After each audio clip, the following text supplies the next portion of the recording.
Very good preparation. প্রস্তুতি খুবই ভালো হয়েছে। আমাদের ট্রেনিং ক্যাম্প ছিল বেশ কঠিন ও ইন্টেন্স। আমরা মূলত দলের খেলার ধরন ও নিজের পরিচয় নিয়ে অনেক কাজ করেছি এবং দলের মূল্যবোধগুলো আরও শক্ত করার চেষ্টা করেছি। কিভাবে বল নিজেদের দখলে রাখতে হয়, কিভাবে প্রেসিং করতে হবে, বল হারানোর পর কিভাবে দ্রুত প্রেস করতে হবে, এসব বিষয় নিয়ে কাজ করেছি। বল আমাদের কাছে থাকুক বা না থাকুক, দুই অবস্থাতে আমাদের খেলার যে নিজস্ব ধরন বা ডিএনএ, সেটি নিয়েও কাজ করেছি। এছাড়া ফিটনেসের উপরেও বিশেষভাবে কাজ হয়েছে। পাশাপাশি কৌশলগত ও ট্যাকটিক্যাল বিষয় নিয়েও কাজ করেছি। খেলোয়াড়দের নিয়ে আমি খুবই আত্মবিশ্বাসী এবং এখন পর্যন্ত তারা যেভাবে প্রস্তুতি নিয়েছে তাতে আমি খুবই সন্তুষ্ট।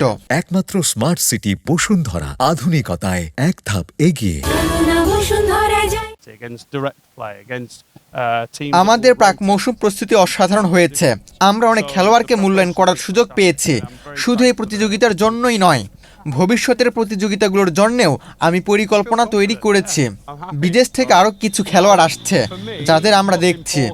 আগামী নভেম্বরের অনূর্ধ্ব-17 দল এবং ভবিষ্যতের অনূর্ধ্ব-20 দলের প্রস্তুতির জন্যেও আমরা খেলোয়াড়দের পর্যবেক্ষণ করছি। ইনশাল্লাহ সবকিছুই ভালো দেখাচ্ছে। এই মুহূর্তে অনূর্ধ্ব-20 দলে আমাদের যোগ দেওয়ার জন্য অ্যাডামই শেষ খেলোয়াড়। আমরা এরই মধ্যে 4টি আন্তর্জাতিক দলের বিপক্ষে প্রস্তুতি ম্যাচ খেলেছি, যেগুলো আমাদের জন্য দারুণ হয়েছে। প্রতিটি দলই আমাদের ভিন্ন ভিন্ন অভিজ্ঞতা দিয়েছে। কোনো দলের বিপক্ষে আমাদের চাপ সামলাতে হয়েছে, কোনো দলের বিপক্ষে শারীরিক শক্তির মোকাবেলা করতে হয়েছে, আবার কোনো দল সরাসরি আক্রমণাত্মক ফুটবল খেলেছে, আর কোনো দল খেলোয়াড়দের অবস্থান পরিবর্তন করে ও একে অন্যের সঙ্গে জায়গা বদল করেছে। এসব ম্যাচ আমাদের অনেক কিছু শেখার সুযোগ দিয়েছে। সব কিছু মিলিয়ে আমাদের প্রস্তুতি খুব ভালো হয়েছে। সামনে যে প্রতিযোগিতা, সেটির জন্য আমরা খুবই আশাবাদী এবং রোমাঞ্চিত।